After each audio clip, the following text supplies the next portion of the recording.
Rockfin, waiting on Rockfin.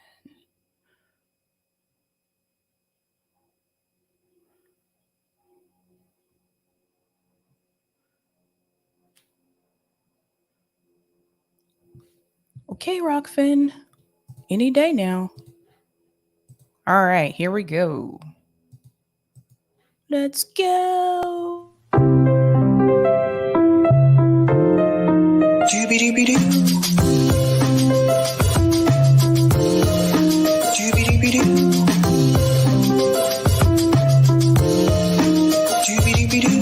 I'm your host, Briahna Sabby.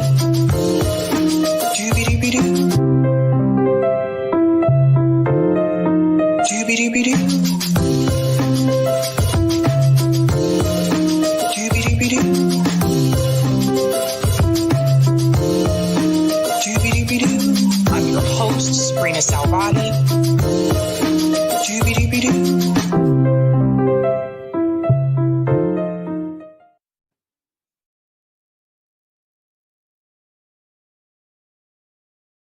All right. Happy Monday, guys. Do I sound okay? If you can give me a thumbs up in the chat, I'm actually just going to listen to myself really quick here.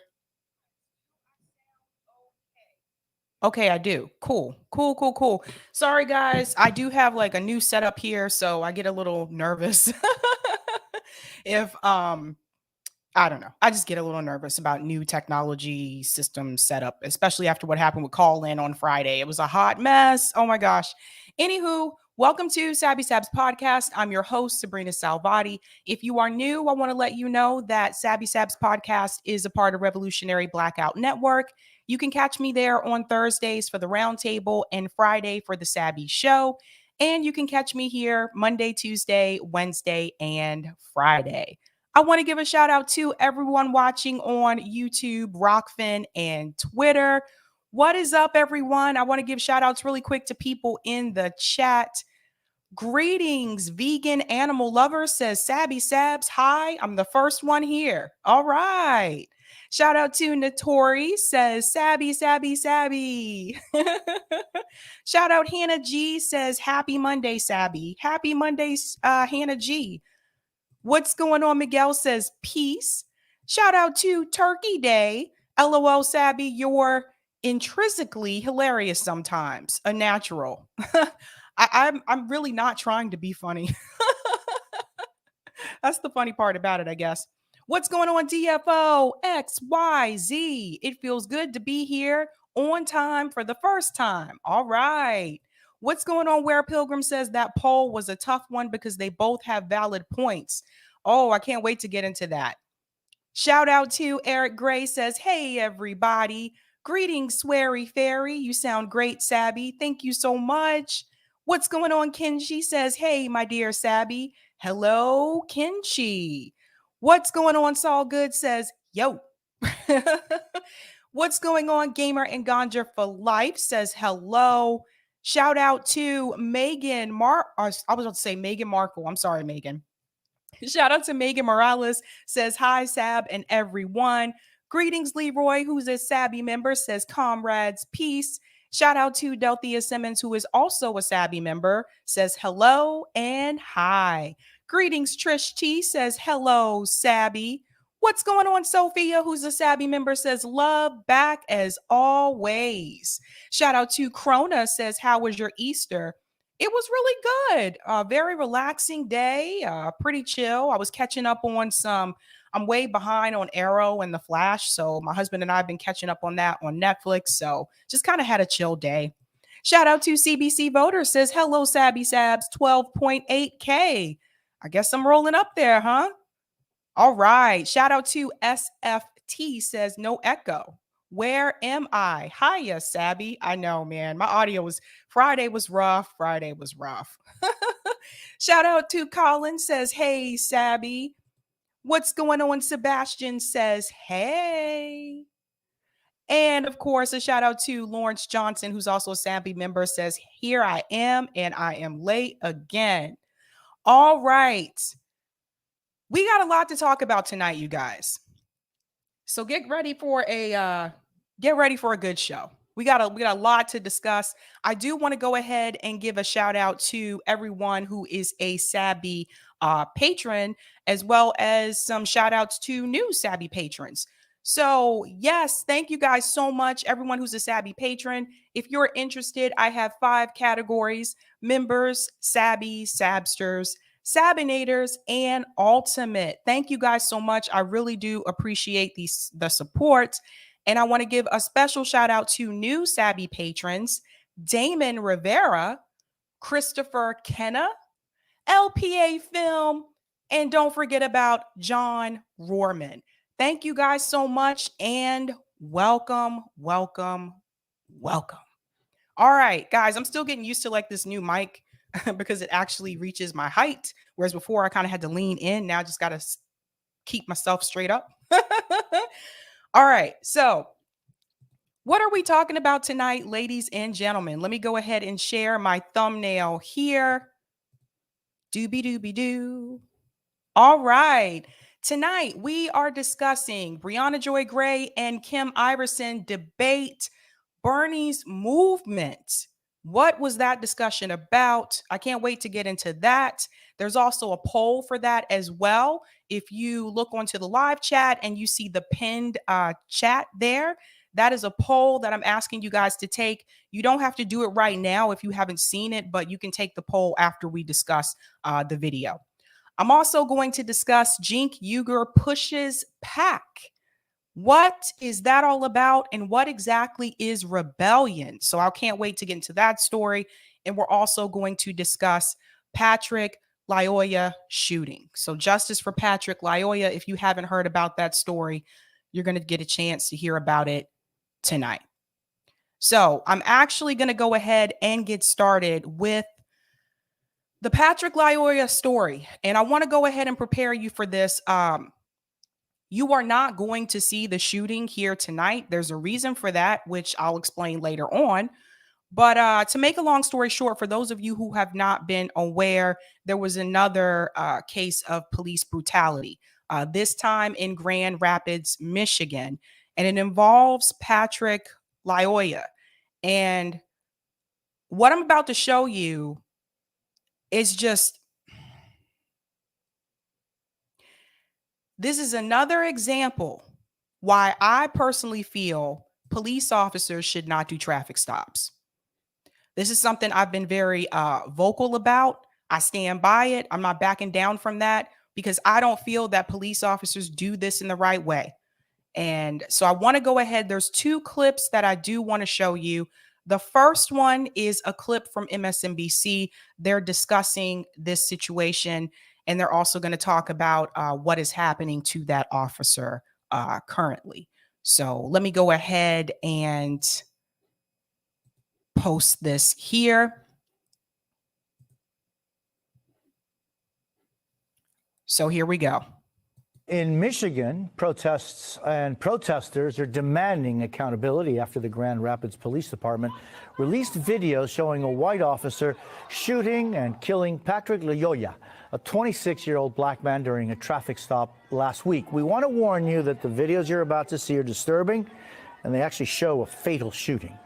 Dashcam video shows that during the stop, Lyoya got out of the car. After the officer and Lyoya exchanged words about why he was pulled over, the officer tries to restrain him. Then he runs. The officer pins him to the ground, appears to unholster his taser. They struggle. According to the cell phone video of the incident, there you see it, the officer can be heard telling Lyoya to drop the taser 5 times. Now, this video is okay, but the clip that I'm going to show you after this is going to give you more insight into this situation. So just keep that in mind. Video then shows the officer with his knee on Lyoya's back, grab his gun, and shoot Lyoya in the back of the head. Portions of this video were blurred by the GRPD. Officials say a Michigan State Police investigation into the officer's actions is ongoing. Joining us now is NBC News' Megan Fitzgerald. Megan, what more? So I want to chime in here for just a second. Notice that he said that Michigan State Police said the officer's case is ongoing, the investigation. When you see the next clip that I'm about to show you, you're probably going to wonder, why hasn't anything been done about this already? So I just want to put that point out there. This was a traffic stop. Patrick Lyoya got out of the car. Some of you may be wondering, why did he get out of the car? When you see the next clip, I think you're going to understand a little bit more. It was very clear to me that he just seemed to be confused, didn't really understand what was going on.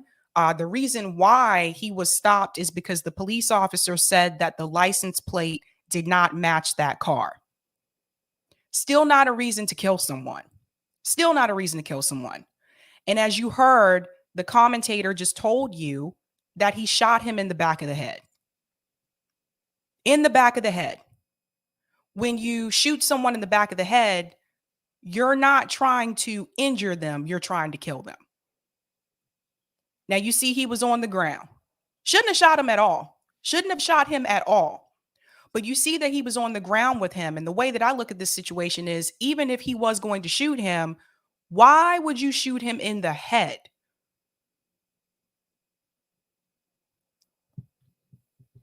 I'm pretty sure that's not protocol.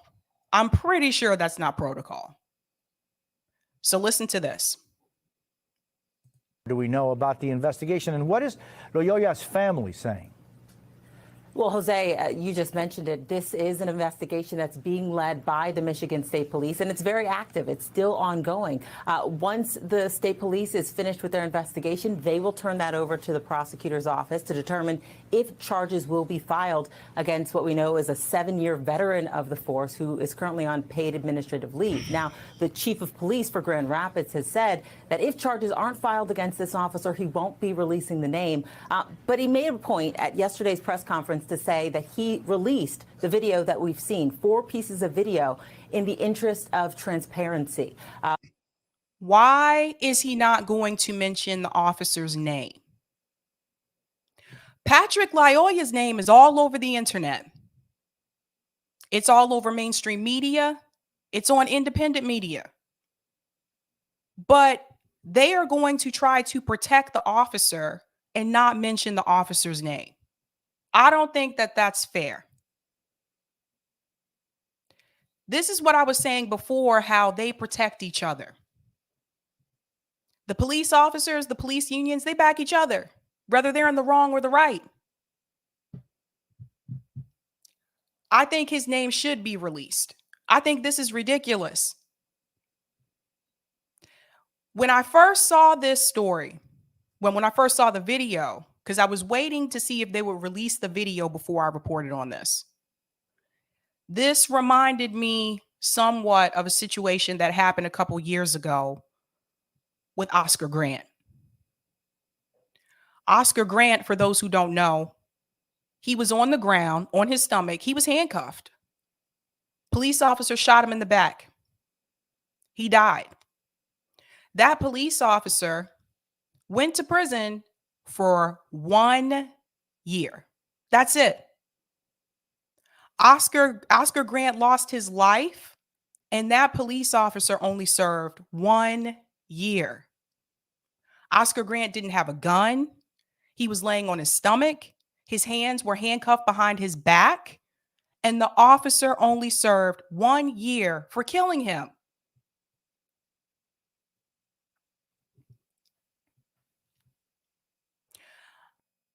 The police state in this country is out of control. It's out of control. And people say, when we talk about defunding the police, some of the older community will say, no, we need the police to protect us. All these young people walking around saying defund the police. We want the police to protect us. Even though statistics show you time and time again that police don't really protect people, they protect capital. They protect property, not so much people. And every time we hear one of these incidents happen, nothing changes. Nothing changes with the system. Nothing changes with these police departments, really. And that officer had on a body cam. I want to show you something else.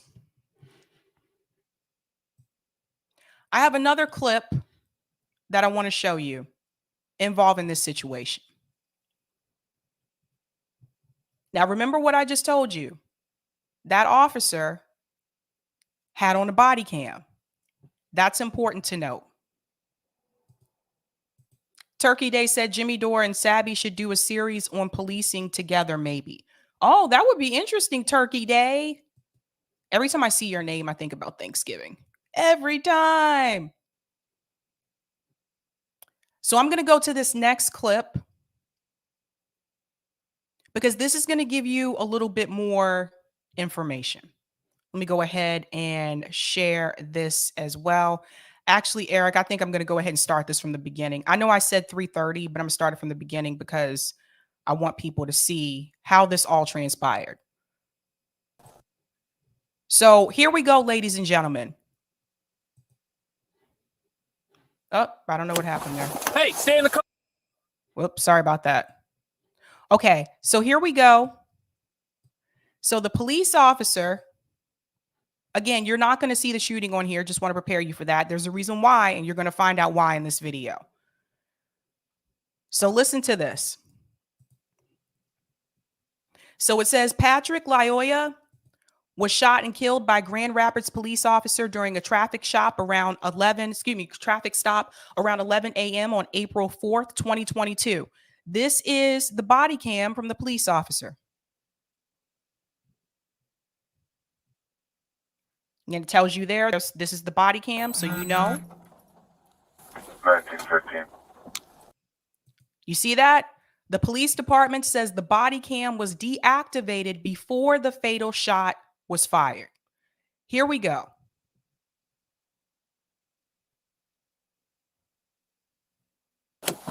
Hey, stay in the car.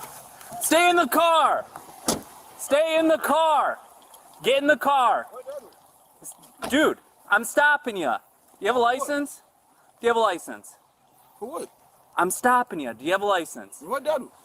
Do you have a driver's license? Do you speak English? Yes. Can I see your license? What that do want? The plate doesn't belong on this car. Do you have a license or no? Do you have a driver's license? Yes. Where is it at? It's in the car. Get it for me. What that do want? The plate does not belong on this car. Amen. So it's obvious here that he seems confused. That's why he keeps asking, like, what did I do? What did I do? I'm not sure if there was a language barrier per se, but he definitely does. He doesn't understand what's happening here. This is, again, why I've said before, why I don't think police officers should do traffic stops. Here we go. Grab me my wallet right there.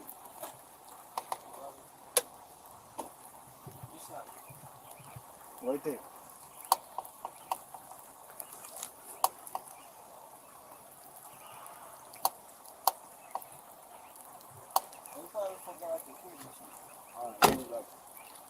No, no, no. Stop. Stop. Put your hands right. Stop. 1915. Got one running. North bound.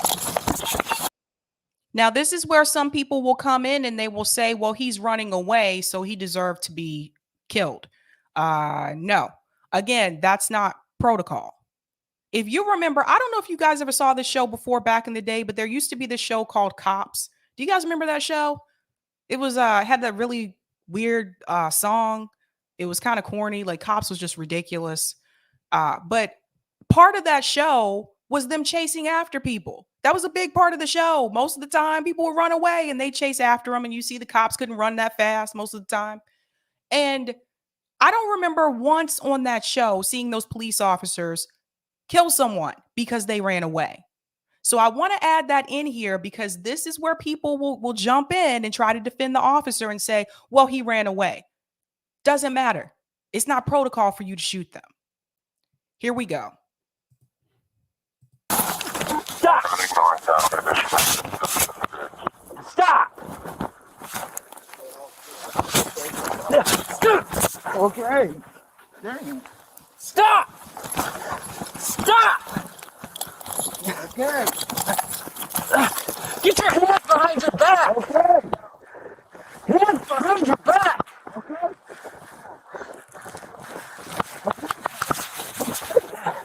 Get your hands behind your back.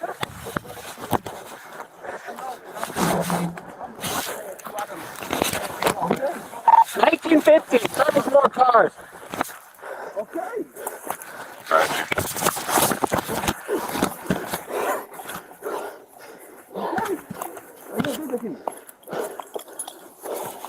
Stop. Okay. Stop resisting.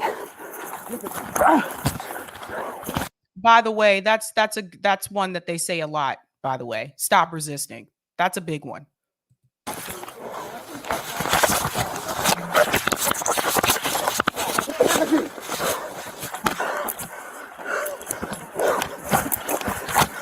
I'm gonna do it again, please.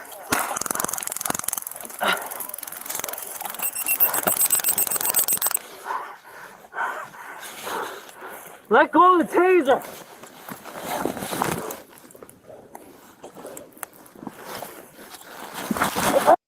Now, I just want to mention this really quick. There was another incident in Atlanta about a year ago where another gentleman had grabbed the police officer's taser.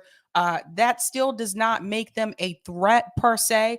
Obviously, that's not going to kill the person that they use it on. I just want to mention that as well for people saying, oh, well, he grabbed the taser, so he had to shoot him. No, again, that's not protocol. And you can obviously tell, too, was there a weapon on Patrick Lyoya? No.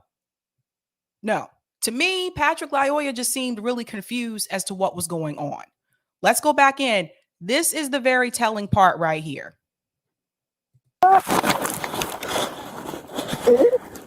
What's the problem?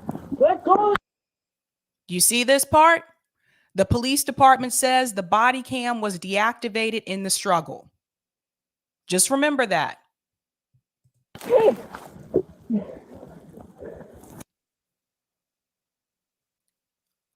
Right there.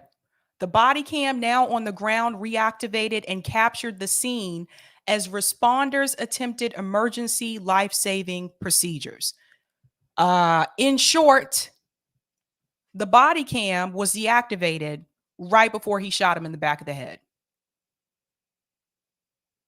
After the shooting, the body cam was activated again.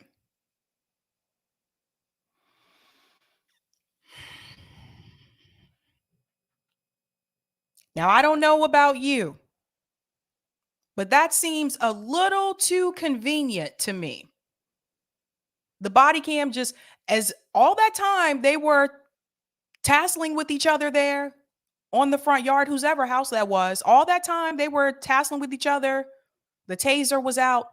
The body cam was not deactivated during all that. The body cam became deactivated right before he shot him in the head.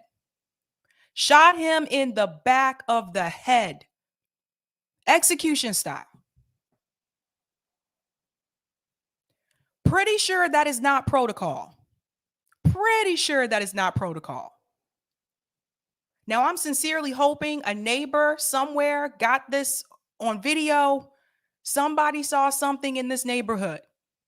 Because right now, what we have is just the officer's word that the body cam was deactivated during the struggle.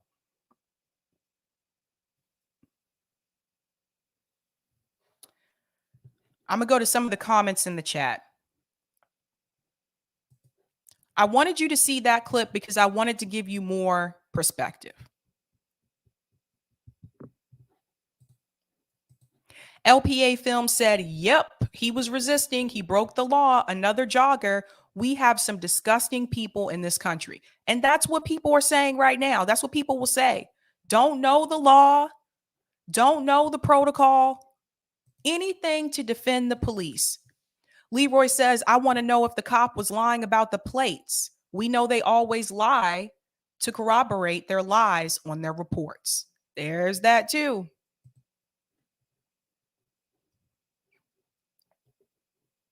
LPA Film said, Sabby, they did. Let me find that link. Let me know when you have that. Thank you so much.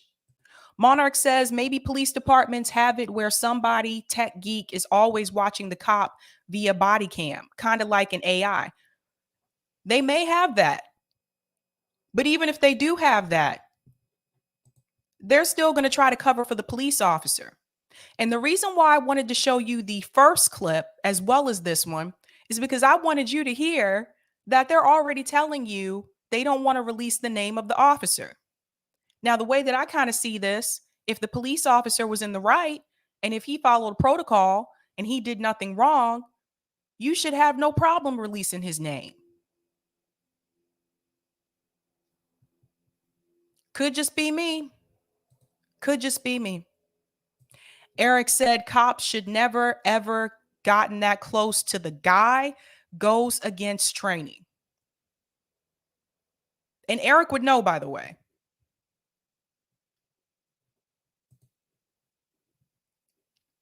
Found it? How do I get it to you?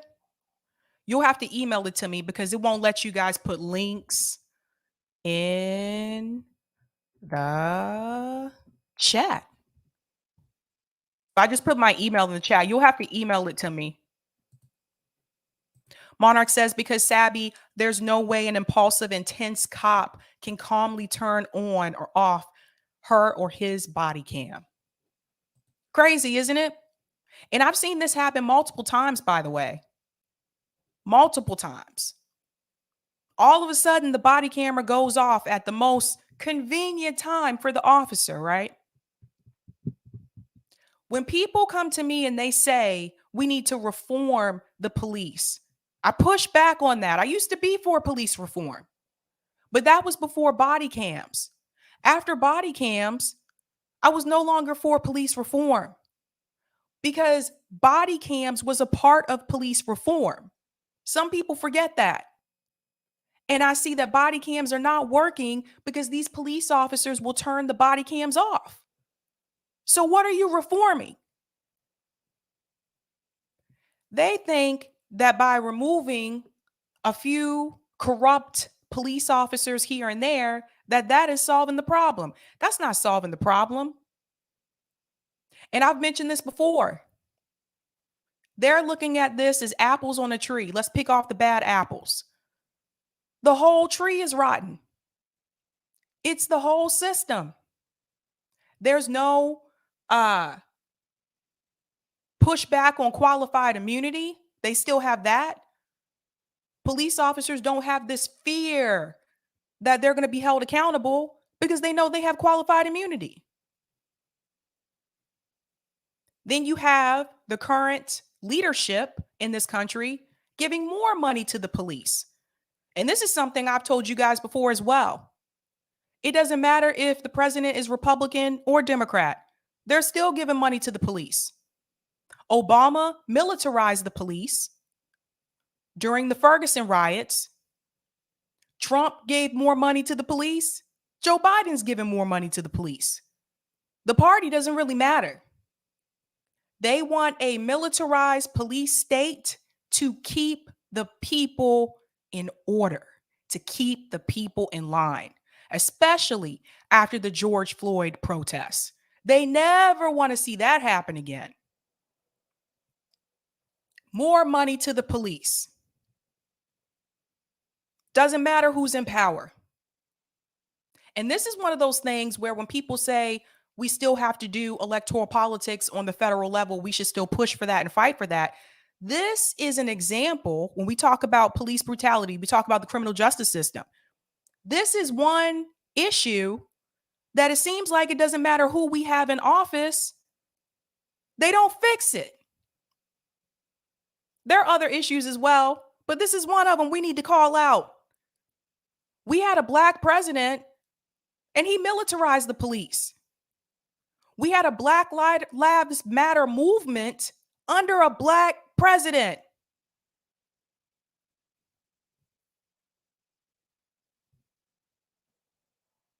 So I don't really know why people tend to think that if we change over the leadership, this is going to help the criminal justice. It's not helping anything.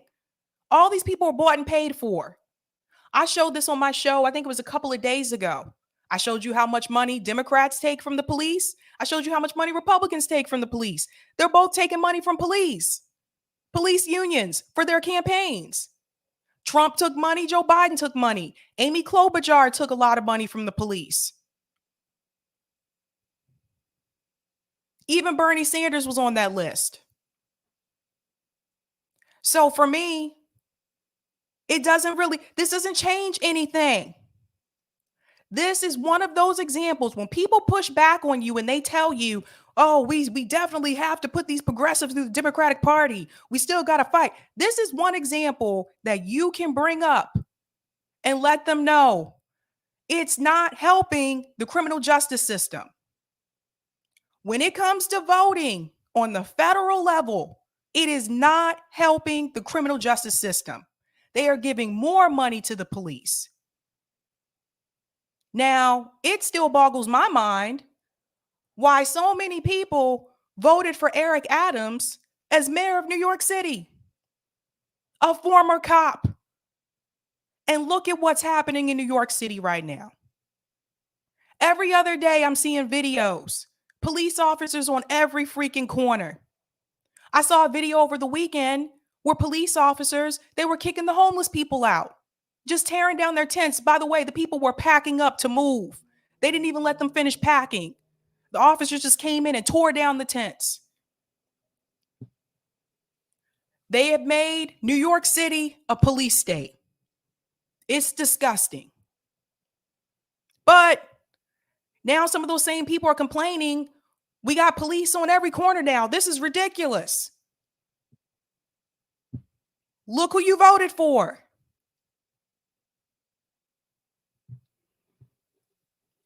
I'm going to go to some of the comments in the chat. I want to put this one up from Rockfin. Thank you so much for the tip, Roger Meadows. Sab, what's up? Just got off of celebrating Mommy Meadows' 90th birthday at Red Lobster. Got her a tiara and everything. For all you people out there whose mom is still with them, give your mom a hug and call her. Mine made it to 90, not much time left.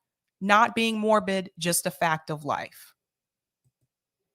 Thanks so much, Roger. Just makes you wonder, Sebastian said, I go to school in New York City and many NYPD officers go on their phones, chat with themselves, and arrest people who jump over metro stops. Instead of dealing with the poverty issue.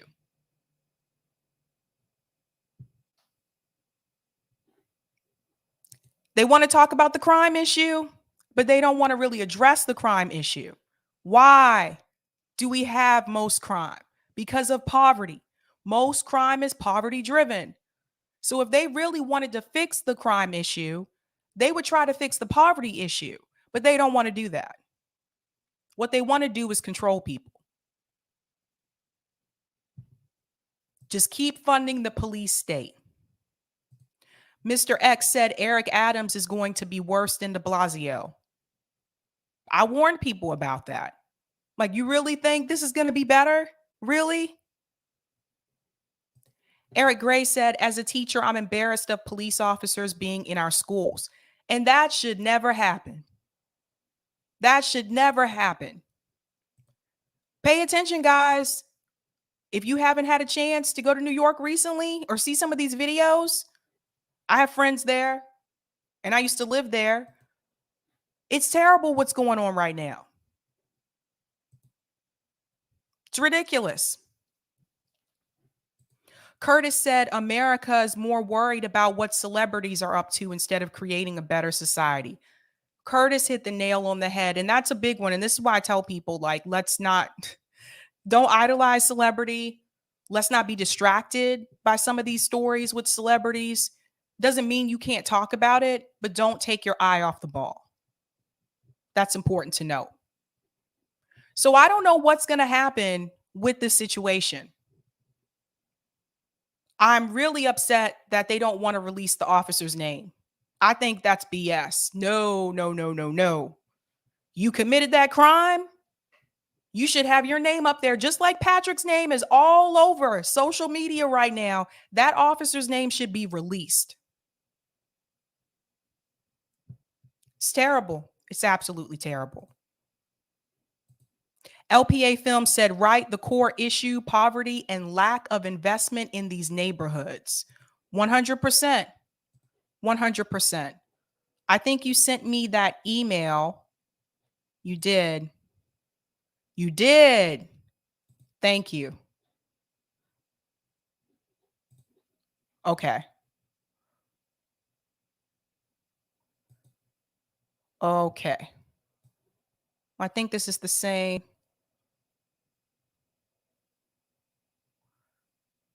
Yeah. I'm not going to, I can't show it on here because it says inappropriate. Sorry, guys.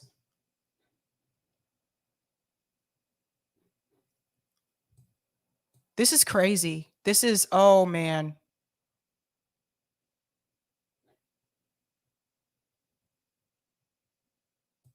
I can show you this part. Hold on. This is something you need to see. Thank you so much for that LPA Film. Let me show you this part really quick. Look at this. So as you can see, I'm going to make this larger for you. So this is video footage from someone's cell phone. And you can see here, let's see if he pointed back. I'm not going to play the volume because he acknowledged that there was someone there. Now this man is on the ground. Like this is ridiculous. Yep. See, so this is where he's pointing to the person that has the camera. Let's see what happens after that, because I think he went to.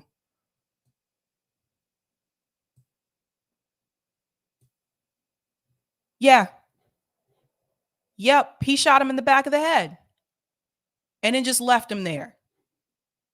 This is terrible. Oh my God. Guys, feel free to watch that on your own, but yeah, it won't let me. It's one of those things. That's why I didn't play the sound, but oh my God, this is terrible. This is terrible.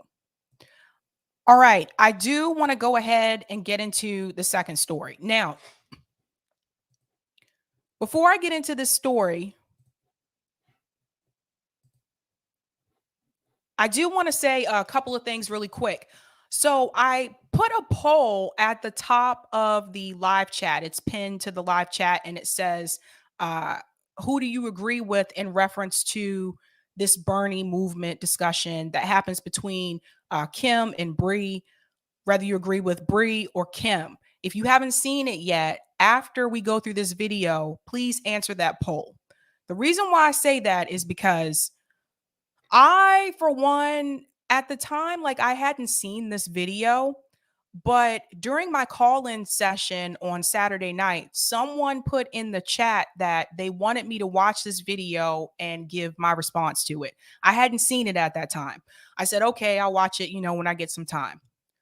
I like to do this thing where before I watch a video, if I know there's going to be some type of, not necessarily debate per se, but disagreement about a subject between two people, I like to do this thing where I try to guess who I think I'm going to agree with before I watch the video. That's just something that I do. I'm just weird like that.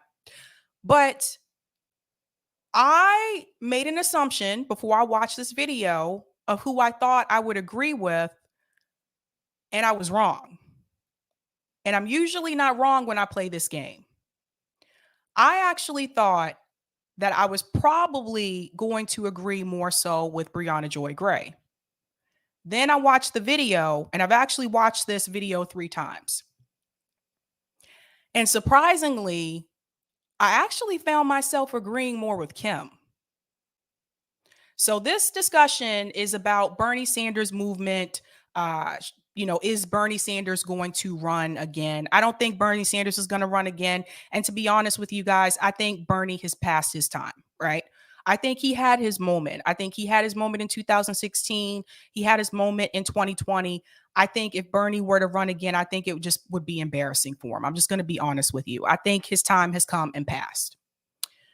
So that being said, they're going to talk about that, and they're going to talk about the progressive movement and where it's going. So this is actually a pretty interesting discussion.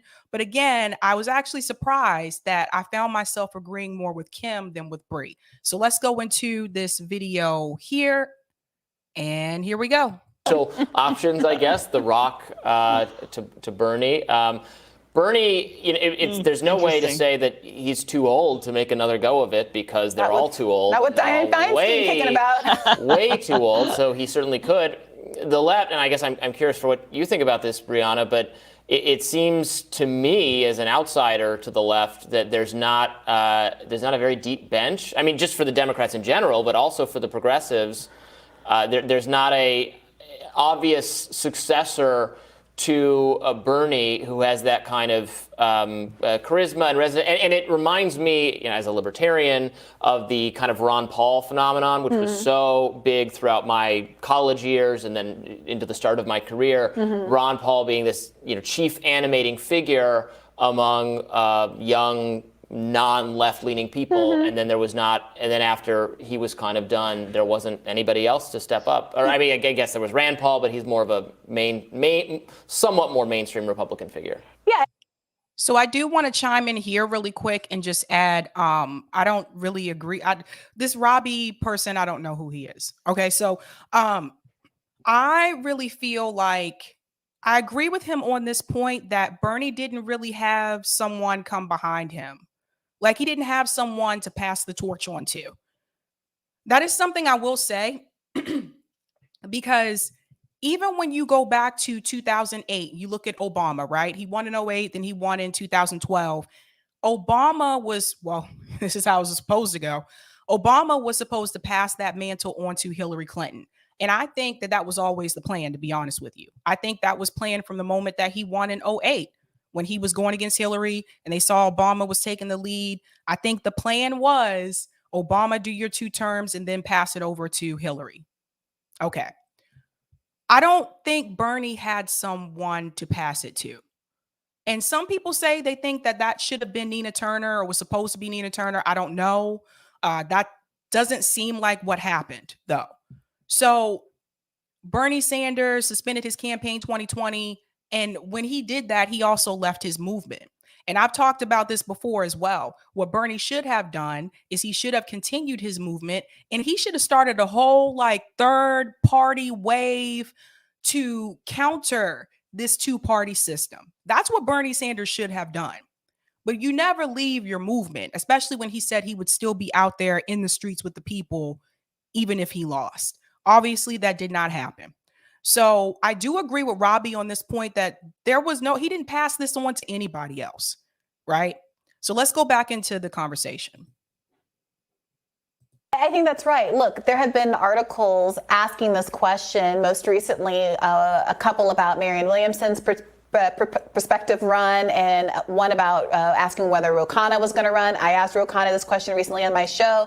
He said absolutely no to 2024, but there was some equivocation about 2028. And I think that part of the frustration with a lot of folks who could be in the position to be the next progressive leader is that they've been very visibly positioning themselves thusly. And because they've done so, they don't have that same sense of integrity that Bernie Sanders did as someone who worked for all those years kind of under the radar without these presidential ambitions. That seems to be the singular quality that's missing, that Bernie.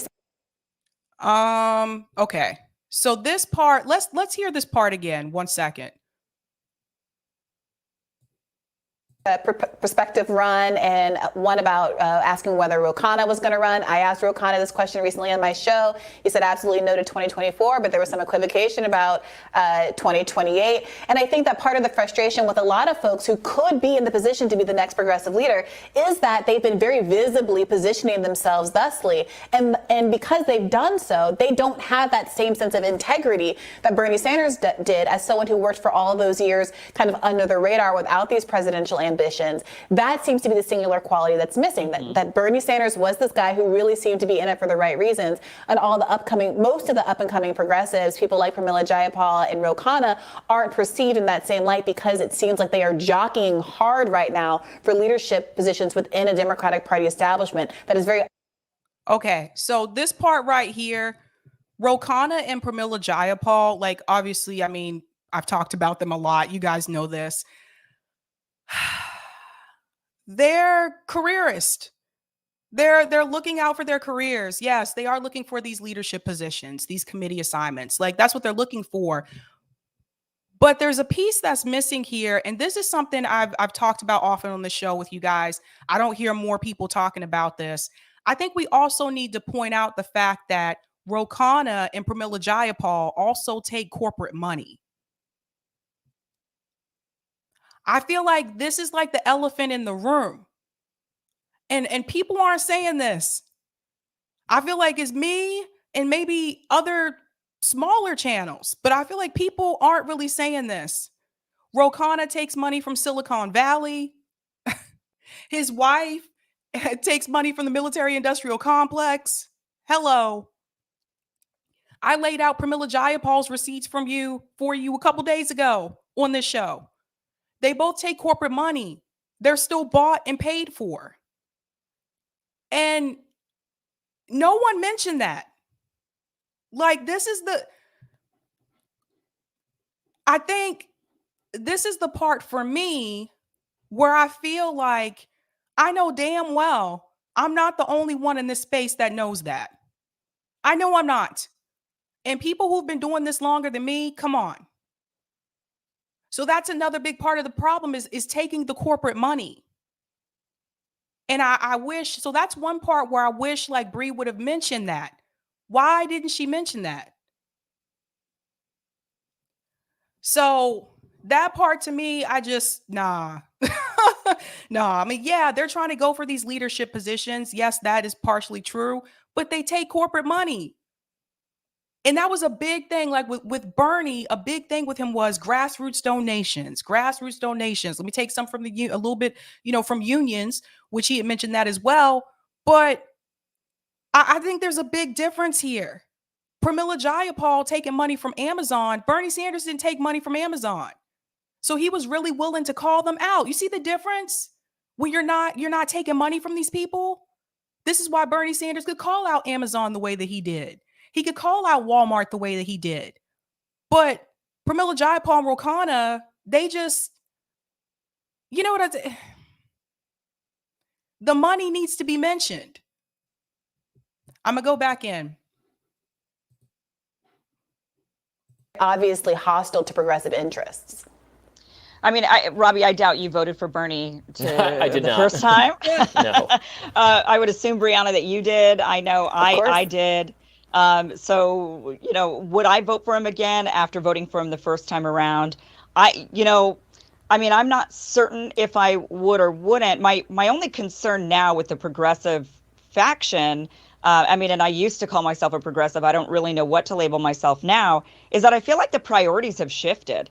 So there was a period of time where it was all about Medicare for all, getting money out of politics, reducing the defense budget, which I know Bernie still screams about, many of these things. But I feel like the actual progressive base has shifted even Bernie's politics. When he really focused on economics mostly, now I feel like he's shifted a bit, and now he does get into that the culture war stuff that I think is actually toxic for the party. And I actually think that's why Bernie and Trump didn't do as well in this last election, was because both of them veered away from what made them popular, which was talking about the middle class, building up the middle class. And they instead kind of went into these more culture war issues that I think most Americans don't care about, unless you're on Twitter or something. So I don't know. All right, let's talk about this for just a second, because this is one piece that I think some progressives, leftists, whatever people are calling themselves these days, don't want to admit. But listen to this. Whether you like him or not, she has a point about this. Listen to what she says here. And Trump didn't do as well in this last election was because both of them veered away from what made them popular, which was talking about the middle class, building up the middle class, and they instead kind of went into these more culture war issues that I think most Americans don't care about, you know, unless you're on Twitter or something. So I don't know. I mean, I just think that with Bernie, you know, my worry is, okay, maybe I still agree with many of the things that he wants to put out there, but would he actually have any progress with those issues when so much of the base is no longer seemingly there with him on it? Okay, let's talk about this really quick, what Kim mentioned about Bernie's 2016 campaign and his 2020 campaign, because this is not the first time I've heard this mentioned. Some of my friends that voted for Bernie Sanders in 2016 did not want to vote for him in 2020 because they felt exactly the same way what Kim just said. They felt that Bernie's 2016 campaign was more about the class issue. He focused more on economics. And back then, and I don't know if everyone remembers this, but back then, Bernie Sanders wasn't just calling out Amazon and Walmart. Bernie Sanders was calling out the banks. And when it came around for 2020, he wasn't talking about that much anymore. I noticed he didn't talk about the banks that much. He focused on Amazon. He focused on Walmart. But he was also focusing on the fact of, and I heard Bernie say this multiple times, and I was at the Bernie rally here in Boston. I have that vlog somewhere on my channel, like way, way, way back. But I have that whole speech like on Google Drive somewhere. But one of the things I remember he said was that he just constantly was repeating that we have to get this racist, sexist, you know, president out. We can't leave Trump in. And I get it. I get it. But I think the problem that some of his 2016 supporters, like the ride or die Bernie people, had was they felt like he wasn't focusing as heavily on the class issue and the corruption the way that he did in 2016. That is something that even friends of mine said. So why is that? I think sometimes politicians tailor their campaign to the person that they're running against. And in 2016, Bernie Sanders was running against Hillary Clinton, right? Everybody knows the Clintons are corrupt. Hillary Clinton has a lot of corruption. So Bernie, it actually did him justice by focusing on that corruption and the class issue with Hillary Clinton, because that's all Hillary. Like, I'm sorry, but she's corrupt. It just is what it is. She's corrupt, right? In 2020, when he's running against Donald Trump, there was the whole, he's a sexist, he's a racist, he's a misogynist, we got to get him out. Yeah, I remember hearing that. But Trump was also corrupt. You see what I mean? Like, the class issue and the corruption also still applies to Donald Trump. So that was one of the things that I did notice. Like, even if you look at the people who were supporters in 2020, Bernie lost some of that lower class base. I don't say lower class, working class people and poor people. Bernie Sanders lost some of that support come 2020. You don't believe me? Go look at the numbers. I've looked at those numbers so many times. He lost some of that support. So, and I don't know if some of it was just because people felt like, well, they didn't think that Bernie could beat Trump. But I'm talking about the people who supported him in 2016, and then come 2020, they decided not to. And there were those people. So I think if you look at both campaigns, 2016 and 2020, I think his 2016 campaign was stronger, right? That's just my opinion. I think his 2016 campaign was much stronger. Unfortunately, he didn't get as much publicity and attention for 2016 campaign. But if I were to compare the two, I think the 2016 campaign was his better campaign. Now, someone mentioned this in the chat. Where did it go? Yeah, Rob MM, reparations question and Trump doom Bernie in 2016 and 2020. That's another good point as well. I also thought it was a mistake for Bernie Sanders not to have a reparations plan. I've been vocal about that. Saul said it was a weaker campaign. I'm for retiring Bernie. Yeah, like that was the same impression that I got, you know.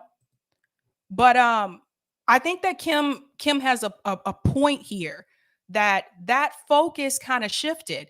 We saw this last year where we had marches for Medicare for all in this country, and some of the same people who were like these Bernie supporters and they had these big platforms for independent media, they didn't even mention it. They were more concerned about, it was like, let's get Nina Turner in Congress. They were more focused on that instead of fighting for Medicare for all. All of a sudden, that wasn't important anymore because it wasn't attached to a presidential campaign. And then we watched people in this space go from Medicare for all to access. Now that it's an election year again, now all of a sudden we're back to Medicare for all. So I do agree with Kim that I feel like the issues, it changed. Like the focus just shifted, it seems like. I think I have a super chat here from Colin. I do. Thanks so much for the super chat, Colin. When Bernie dropped out, he went on Trump derangement mode. It also didn't help that Jayapal told Bernie to drop out without getting tangibles from Biden in exchange for his support. Bad campaign advice. And lo and behold, look whose name is mentioned, Pramila Jayapal. Why am I not surprised? Why am I not surprised? Thank you so much for the super chat, Colin. You see what I mean? Let's go back in. Let's listen to more of this. This is really interesting. Why do you think that idea that Bernie became too woke, those aren't the words he used, but that's an argument that people put out there a lot for the difference between 2016 and 2020. And I do think that there was a difference there, but it was less that Bernie said anything especially woke. People have a hard time pointing to examples when I press them on what Bernie did or what he weighed in on that they thought he shouldn't have weighed in on. But I think you're right to identify that there was less of an emphasis on some of the core economic issues and less fire from Bernie in his approach to Joe Biden as someone like Hillary Clinton, who he seemed to have some like genuine antipathy for, something that many Americans felt. And he was much more willing to say she is corrupt. She takes corporate money. She is bought and sold in a way that he refused to say about Joe Biden, who he kept characterizing as his friend. And there was that famous moment on the campaign where Zephyr Teachout, who was a surrogate, had a campaign-approved article that was published in The Guardian, and the campaign wouldn't stand by it, withdrew it, and said that they don't believe that Joe Biden is corrupt. And that unwillingness to really attack power in that way is what made the effort seem more neutered in 2020. Right, there was that. So I just want to chime in here, but not just the fact of Bernie Sanders not wanting to call out Joe Biden for corruption, but hell, he wasn't willing to call out anyone on that stage for corruption. Everybody on that stage that was running against Bernie Sanders, I said running against Bernie Sanders, but that was running for the Democratic Party for the primaries, all of them were corrupt. There were so many things. Like, listen, my husband and I, we watched every single one of those debates. And every time we would come up with like, mention this about Kamala, say this about Pete.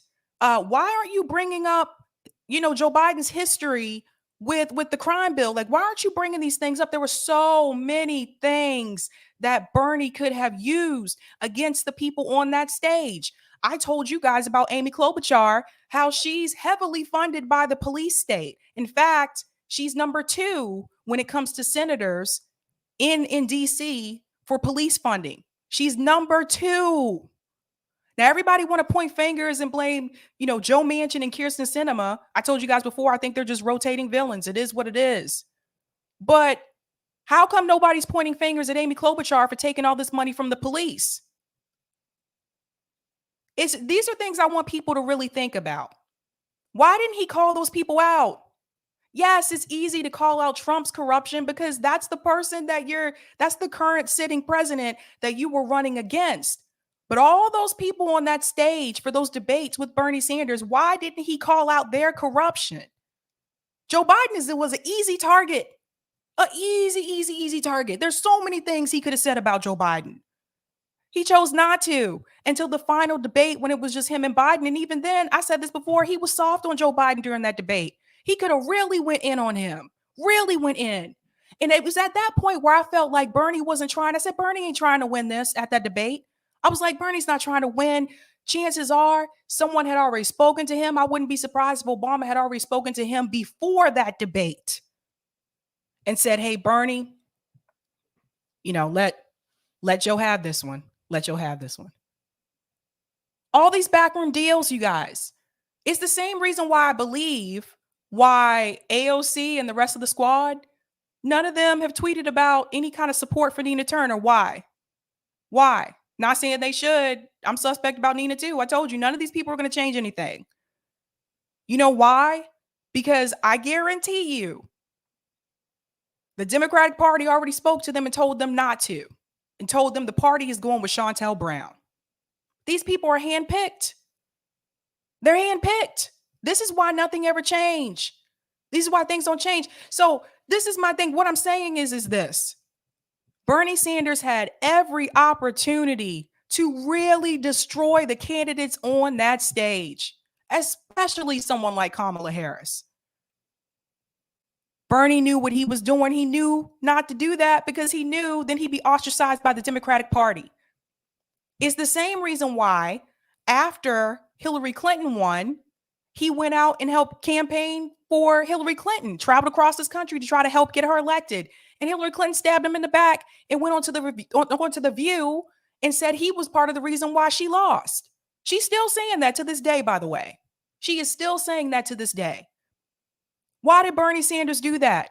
After you already lost, why didn't you call out Hillary Clinton for all of her corruption? At that point, what did you have to lose? Same thing with Joe Biden. Here we go, 2020. He do the same thing again, and he tells everybody, well, you guys need to go ahead and vote for Joe Biden because we got to get Trump out. You don't build a movement and then tell people to just settle for the scraps that's left. And that's exactly what he did. Why did he do that? Because this was already decided, guys. It was already done. The party decides who they want in, and that's how it goes.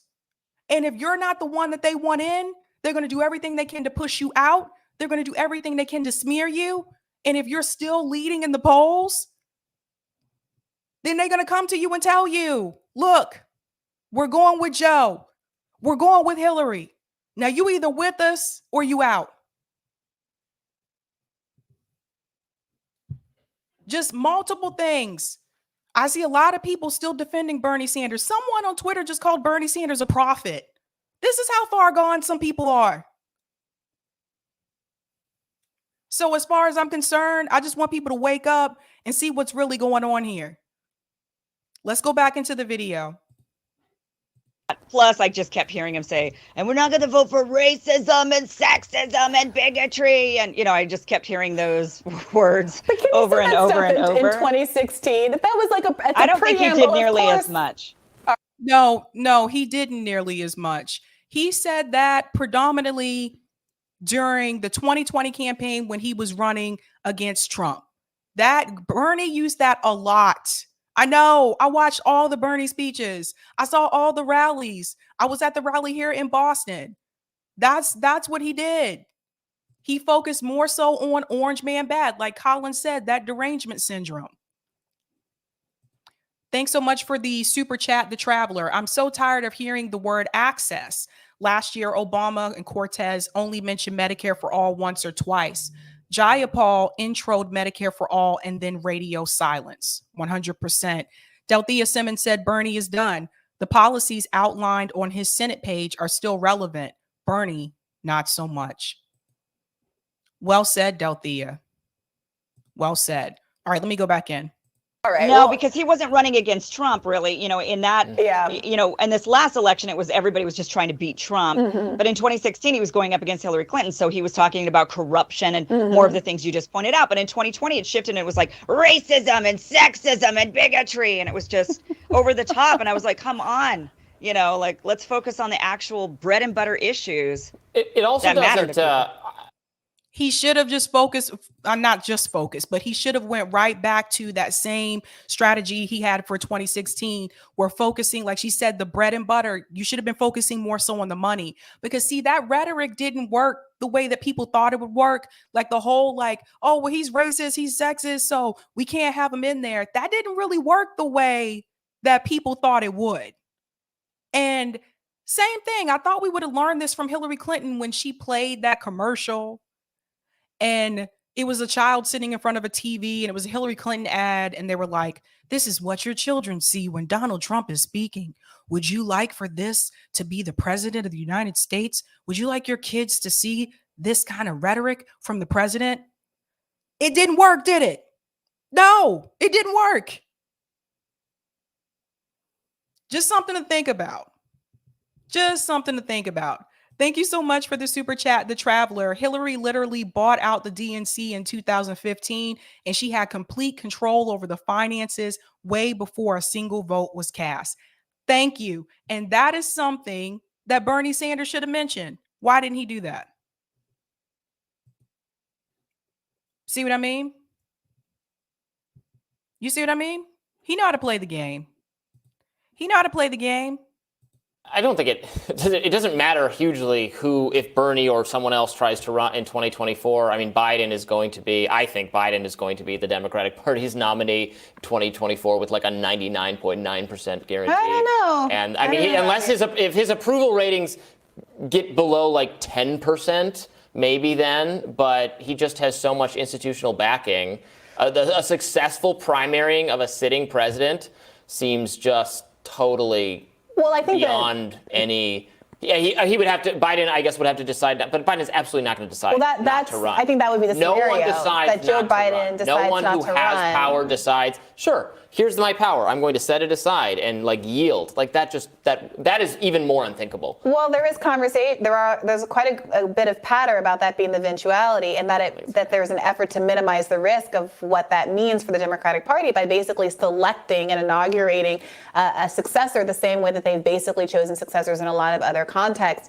And the names on the table are Pete Buttigieg and Amy Klobuchar that they still want to make happen. I expect there will be this feud between Klobuchar and Buttigieg and Harris, and then whoever is the progressive standard bearer. But that's Harris is going to out. be down the Nobody's road. gonna, you know, she's already.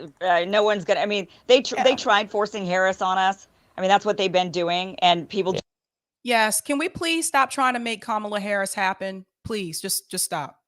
Just are not taking to her, so she's out. I don't know what they're going to do with her. I don't want her to do it, but that really raises the question: is there going to be a sincere progressive that seems genuine and can capture some of that Bernie magic energy, who participates in that open field? If there is an no, like I can answer this question right now. No, there's no one left. You can't rely on Pramila Jayapal. She's sneaky and corrupt.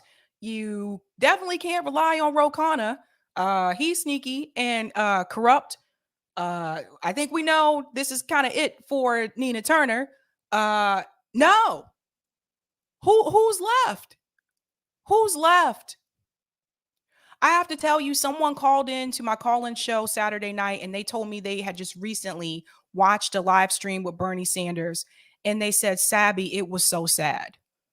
And I was like, why? And he said, because the energy is just gone. It's just not there anymore.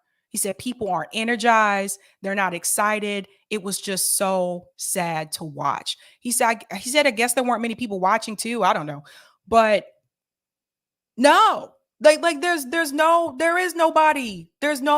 Listen, the kind of movement that Bernie started, and I would say this really came off of the Occupy movement, right? The whole we're the 99% thing. The movement that he started, he got a lot of people riled up. He got a lot of people like, yeah, we can do this. Yeah, let's fight back against corruption, against greed. There were 10,000 people here at the Boston rally for Bernie Sanders when I went to see him. Over 10,000 people. Bernie Sanders really spoke to a lot of people in this country. Working class, poor class, a lot of college students, younger people. A lot of people. And when Bernie Sanders suspended his campaign in 2020 and left his movement, a lot of that energy died. Some people aren't even calling themselves leftist or progressive anymore. They're like, screw this, I'm just done altogether. Some people just like, just screw it. Why try? That's what they say. Why try? Right? How do you get that energy back with another person after we just went through that in 2016 and 2020? People don't want to be let down again. People don't want to be tossed aside again. We don't want to try to do this again only to be disappointed in the end. Because a real movement wouldn't have just been done through electoral politics. The movement would still continue.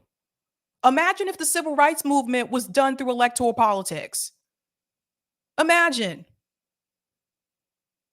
So it's just not, there's nobody. It would take a lot to really get people that excited and enthused again. It's done. I'll go back in. Open field, and there was no progressive who was able to pick up the Bernie mantle. That'll be an incredible indictment on the state of the movement, and frankly might lend a lot of folks who might think Bernie's time has passed to be willing to give him a second look. Yeah, I already think the movement has. I don't think that there is. I think if there is somebody that comes through with that Bernie-like magic in the future, it won't be coming from the progressive base. It'll come from somewhere else. You know, and in this part, I want everyone to pay very close attention to what Kim says, because this is something that I've been saying as well. That type of energy that comes back again, I don't think it's going to be on the left. This is what I was trying to warn people about. I think that type of energy is going to come from the right. Watch. And if they're smart about it, they're going to use some of the same talking points that Bernie Sanders used about the class issue and get people around. Watch. Listen to this. Possibly it would come from the right this next time. And that energy and that magic was about the middle class, focusing on the middle class, building the middle class. It's dwindling, and it's getting worse and worse and worse as we've seen inflation rise, the wealth trickling up to the richest, and the middle class dwindling more into poverty. So somebody that can capture that magic is going to be that person that can actually speak to that middle class. And I just don't think that's the progressive base anymore. And I think that and mark my words on this. And if that happens on the right, you know what I think? I think they'll actually win. I think they could actually win with that message. Let's remember when Trump ran in 2016, what did he do? He attacked Republicans on the stage. He attacked all of them. Jeb Bush, Ted Cruz. He went after all of them. He said, we need to drain the swamp. Remember that? He said the people in DC were corrupt. Those people that were like these hardcore, like Trump supporters, they're still here. I told you I used to live in a red state. I know they're still here. People think I'm joking. But the next time we see that type of energy and movement, it'll probably be on the right, and they might win with it. Whereas we could have had that opportunity as well, but we didn't have people in the Democratic Party willing to work together to get someone in like Bernie Sanders. They turned on their own candidates. That's the DNC for you. They turned on their own candidates. But on the right, they come together. That's a big difference. That's a big difference. People weren't, some of them, you know, in the GOP weren't too crazy about Trump in the beginning. But when they saw that's what people on the right wanted, they said, screw this, let's go with it. Let's roll with it. Let's roll. They weren't on the left. The DNC was not willing to do that with Bernie Sanders. Not willing to do that with Bernie Sanders. Hell, the freaking liberal media was smearing Bernie Sanders. See what I'm saying? Going back in. I try to warn people. Watch come 2024. Don't be surprised. Don't be surprised. Damning indictment. Yeah, again, for 2024, it's going to be, the president is going to be Biden or Trump or DeSantis, I think. And what happens to everybody who did have an appetite for progressive politics? Like, I don't know that I agree with you, Kim, that the energy is going to come from the right, because I think there is just as much, frankly, more bad faith and corruption coming out of the generator of up-and-coming right-wing talent. I can't imagine, frankly, who it would be. But the reality is the people haven't changed. The people who wanted more out of their politicians and saw Bernie as someone who was unbossed and unbothered, someone who is actually literally free from corporate corruption because he wasn't taking those big dollar monies than everyone else. Remember, Joe Biden took more money from billionaires than anyone else in the race, something that got erased from the terrain in the conversation about why he isn't able to pass anything at this point in time. Those people are still there. And in fact, they're in worse straits, more economically stressed, living with inflation and a bigger gap between their incomes and inflation that they were back in 2016. And every stat that Bernie used to recite from the podium. I think what Bree's leaving out here again is the money. Like, she has a point when she says, like, those people are still there, people who still want to fight, for these issues. In some ways, I mean, we're kind of divided on the left now. I saw people get divided over mandates. I saw people get divided over imperialism. Now, all of a sudden, some people on the left are pro-war for whatever reason. So we're kind of divided on the left. But the thing is like, we got to go back to the money. Like, I'm sorry, but this is why, like, these kind of issues, putting these progressives through the Democratic Party, the reason why it does not work is because the party is controlled by Wall Street. That's why you don't see the squad pushing and fighting for these issues like they said that they would. I just told you earlier, hell, the squad didn't even issue any kind of support for Nina Turner. What'd that tell you? You guys see what's going on? The Progressive Caucus supported Shontel Brown. What? And she's the corporate. So the money controls it all. The money controls it all. They've already told them this is who we want and this is what's going to happen. So, yes, I do understand that some people still, want to do that. Some people still do want to, like, put these progressives through. But my question is, why are people pretending like the money is not an issue? The reason why they're not accomplishing anything, they're not getting anything done here, is because of the money. The party is controlled. Okay, they get in, they go into Congress, they go into the House, right? Okay, great. But the Speaker of the House is Nancy Pelosi, and she loves to take corporate money. You see the problems you're going to keep running into? This is the problem. This is why nothing we can keep playing this game for the next 4 years and another 4 years, and we're going to keep running into the same issue. They're already picked the people that they want. This is why, like, and don't get me wrong, I don't think Nina Turner is going to be any better either. I've been very honest about this. Again, the party is controlled by Wall Street. Both parties are controlled by Wall Street. That is who decides what happens. They support their donors. So I don't know why people keep looking at this as it's the person that ran that is the issue. We need to get a different person. Oh, we just need to get... It doesn't matter who you put in to those two parties. They're not going to go in there and really change anything. And if they try to, they're going to push them out. That's why you don't see Cynthia McKinney. That's why you don't see Ralph Nader. That's why you don't see Dennis Kucinich. Let me go back in. About 68,000 people dying a year from a lack of health insurance, and on and on and on, has only been exacerbated over the course of this crisis. And those people are hungering for somewhere to go. And I hope somebody steps up to meet the moment. But the perception, to Kim's point. But why do you have to go to a party? Like, why do you have... So...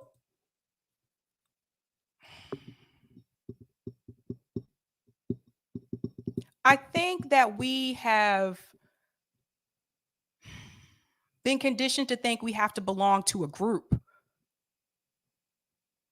You have to be a Democrat. You have to be a Republican.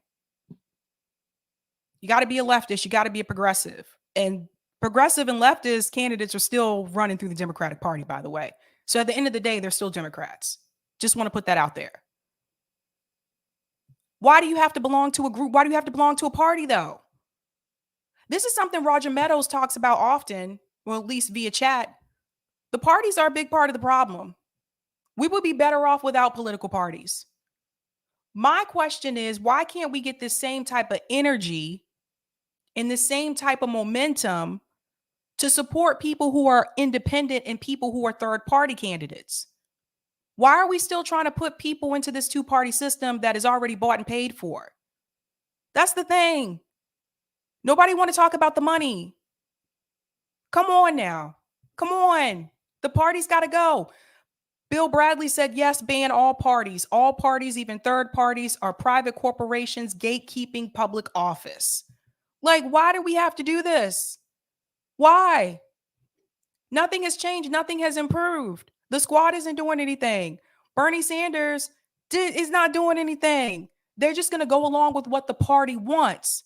For example, right now, who do they want? They want Shontel Brown. That's who everybody going along with. That includes the progressives. That's how it works. They already chose people. I told you guys a couple weeks ago, they already had decided that Ro Khanna, they wanted him to run. He's already selected. So look out for him for 2028. That's how it works.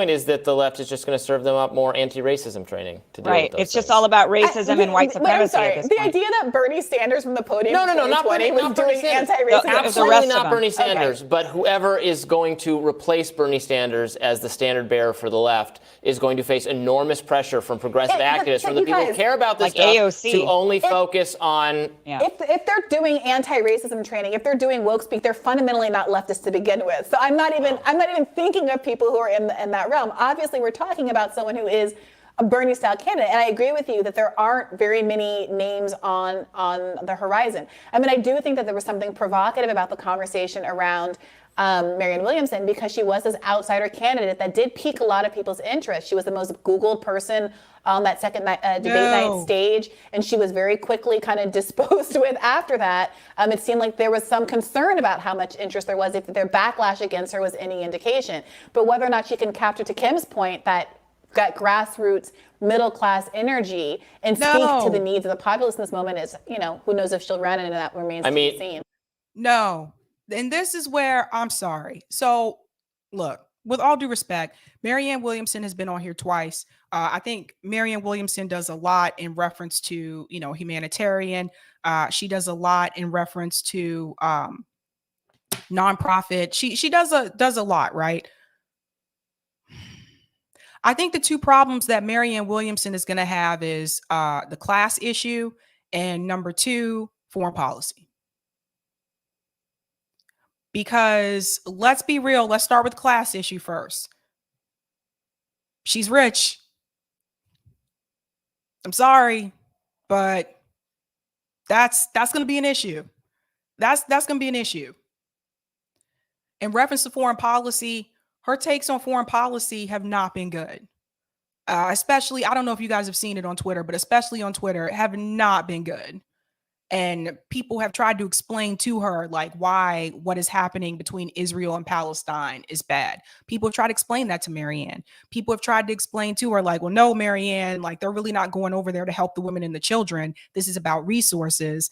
Imperialism is also bad. And like, that's going to be an issue. I'm just being real with you. But LPA Film said she did pique my interest before she revealed herself to be a Democratic Pied Piper.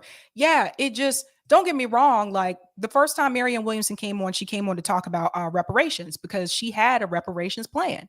And I wanted to talk to her about that. So she came on and talked about that. And we talked about the education system as well. And then she came on again for the Women's Summit. But I'm just going to tell you right now, those two issues that I just brought up is going to be a problem. I don't think that Marianne will bring that kind of energy that Bernie Sanders did. I think the class thing is going to be a problem. I'm just being honest with you. So, nah, but I'm no. But again, to Kim's point, the clear, to me, progressive, or once part of the Bernie coalition figure, now generating tons of right-wing and Republican appreciation and actually more welcome in Republican circles is, you know who I'm going to say? Gabbard. Tulsi Gabbard. So Right. I think she might actually be the future. I mean, it's exactly what you were saying, Kim. She's going to capture some of that attention, possibly. I don't know. I don't know about Tulsi either. Tulsi goes back and forth with people. Like 1 minute she'll say something that's 100% right on the mark. And then the next thing you know, she'll say something and you're like, what the hell are you talking about? So it just, I don't know. I don't know. I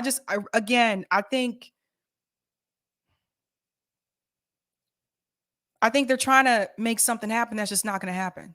It's just not going to work. LPA Film said actual working class people need to lead the party. Thank you, LPA Film. Thank you. Yes. I think that's I'm telling you guys, the class thing is going to be an issue, especially after the pandemic, because more people are in more dire straits now than they were back, when Bernie announced that he was running for 2020. So just something to think about. And I think that is the end of this clip. We'll have to see. Yeah, possibly. Right. Well, we'll Or the plenty Rock. more. Okay, now that you've heard this video, can you please take 5 seconds and complete the poll? It's pinned at the top of the live chat. Who won? Who's next? I got that from Epic Rap Battles. You guys ever seen Epic Rap Battles on YouTube? You should watch it. It's really funny. Epic Rap Battles. But at the end, they go, who won? Who's next? Let me know who you think won this discussion. Let me know if you think it's Bree or Katie. I'm going to give you guys a couple of minutes, and then I'll go back to the poll and I'll reveal the results for you guys. So let me hop on out of here. Boop, boop, be-doop. All right, I'm going to go ahead and get started with my third story. Let me do these chats on Rockfin really quick. Thanks so much. Roger Meadows, thanks for the tip. Can't speak on state and local, only in my own New York state, but Dems should be made to lose and be permanently out of power. Federally. These knuckle-headed nincompoops need to be taught a hard lesson. Push ballot initiatives, build a network of worker co-ops across the U.S., charter a DC Chamber of Cooperatives to counter Chamber of Commerce, then do what Coors do and hedge our bets in all parties by donating to all of them. So we win regardless. Interesting. Thank you so much for the tip on Rockfin, Megan. And thanks for this as well, Roger. 2016, Bernie railed against the banks, Wall Street millionaires, billionaires, and corruption. Once Bernie sold that book, making him a millionaire in between 16 and 20, his message changed. He was no longer talking about Wall Street and corruption. He went from saying the billionaires and millionaires to just saying the billionaires. Bernie not being for reparations and saying I'm voting for the guy who isn't for it either is crazy. Thank you for this tip on Rockfin, Ronnie Graham. I admit I voted Bree incorrectly on your vote here.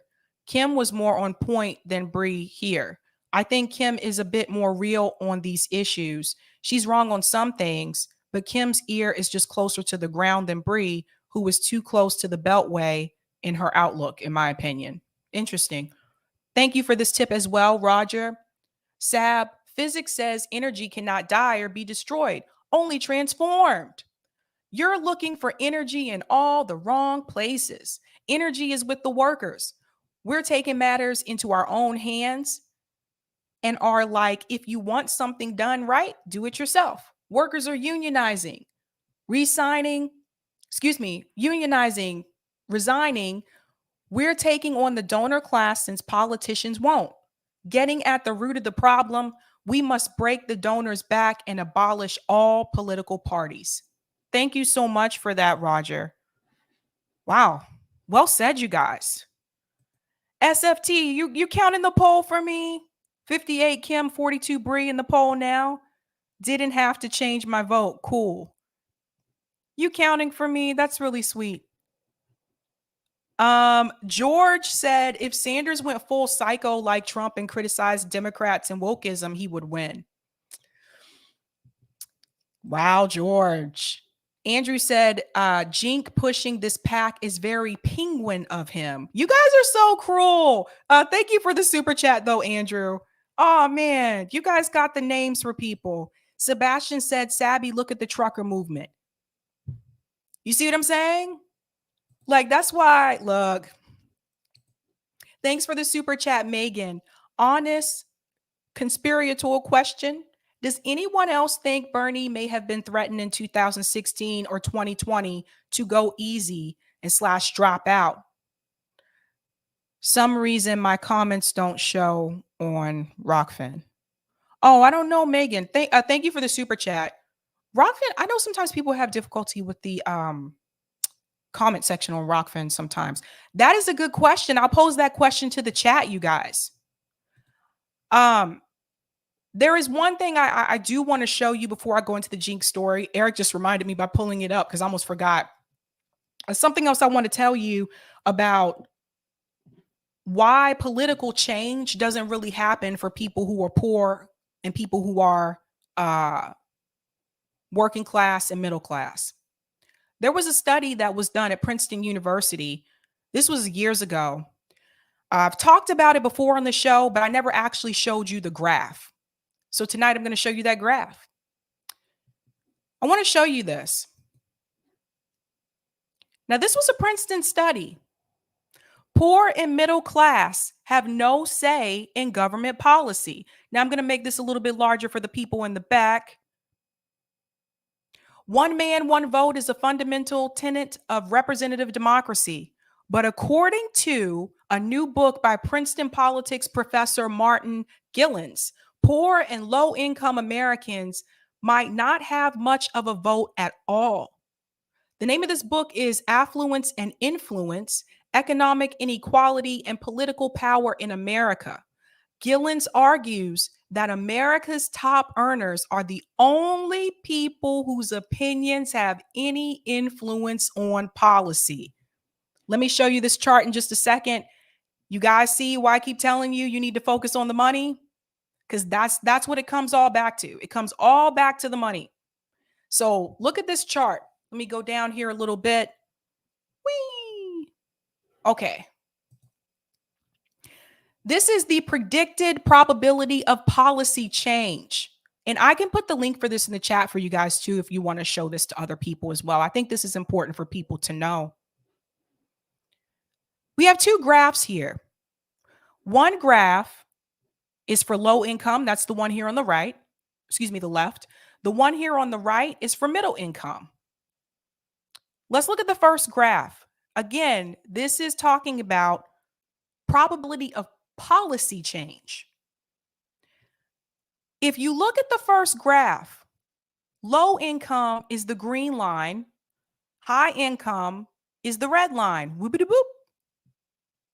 Notice when it comes to policy change, for people who are lower income, there's a straight line. Nothing changes. For people who are higher income, boop, they have a higher probability of actually getting some type of policy change. This is important to know. Let's look at the second chart. I feel like I'm teaching class right now. Sorry, guys. All right, this is for people who are middle income. The middle income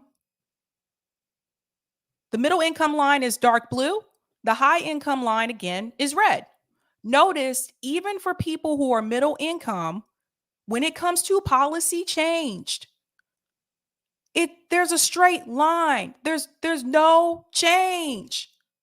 But for people who are high income, they have a greater probability of policy change.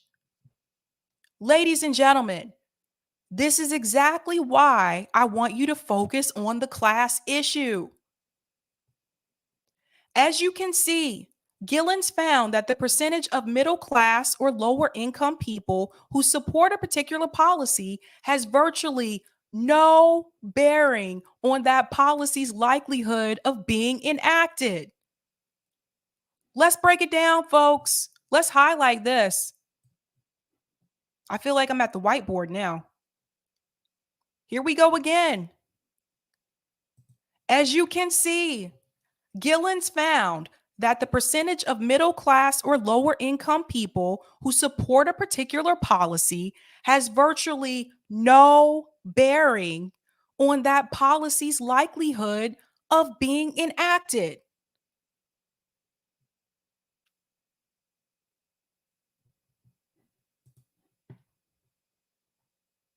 That's a good point, Monarch. That's a good point. I'm going to go back in and I'll show you guys that. Marnot just told me, he said, if you look at the middle income, it actually looks like it's tilting down a little bit. Yeah, you're right. So basically, guys, when I talk about the class issue, if we're low income, middle income, long story short, the politicians don't do anything for us. The policy changes affect people who are higher income. I'm going to put the link to this in the chat for you guys, so you can share this with people. Everybody needs to see this. This is why I keep telling you, you think we don't get anything. When it comes to people who are poor, middle class, for the most part, we get nothing. Put this here. Then people ask me, why do you focus on the class issue so much? You see?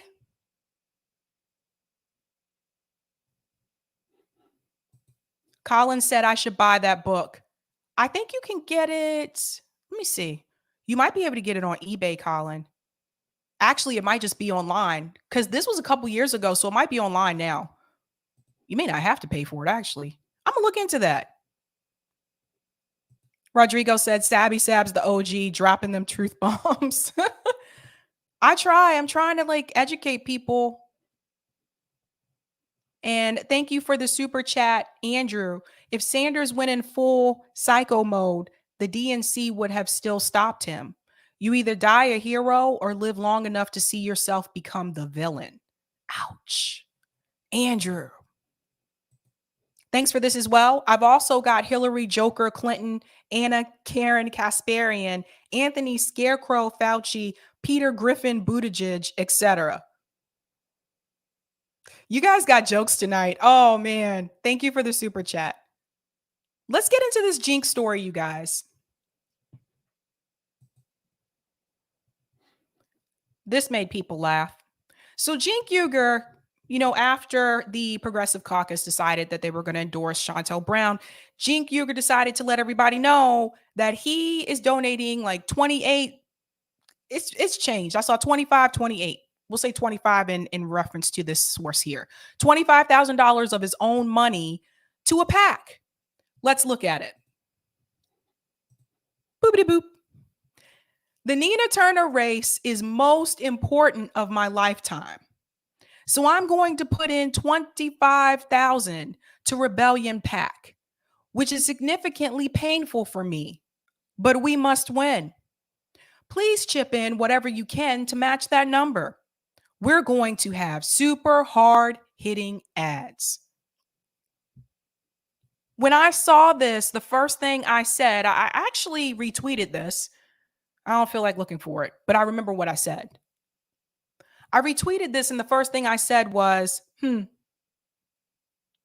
imagine what that $25,000 could have done for mutual aid. Imagine if Cenk Uygur donated that $25,000 to Rome's Tour for the Poor. Do you know how many people we could help if we had that much money in that mutual aid? But no, let's donate $25,000 to a PAC to help get someone elected. There are things that you can do with your money that can help people right now. Right now. And then there are things that you can do with your money that may sort of possibly kind of help years down the road, but you don't really know because, again, the party is owned by Wall Street. My advice for all of you, when you ask me, what should we do? I want you to try to focus on doing things that can help people right now. Not so much something that may help people years down the road. I mean, right now. And mutual aid is something that can help people today. Rome will be here with me next Monday in Boston. We're doing Tour for the Poor here. I've got some tents I'm going to give out. We're going to help people here as much as we can. But I just saw this. I saw that and I said to myself, $25,000 into a race that, let's be real, I think we all know what's going to happen with this race, right?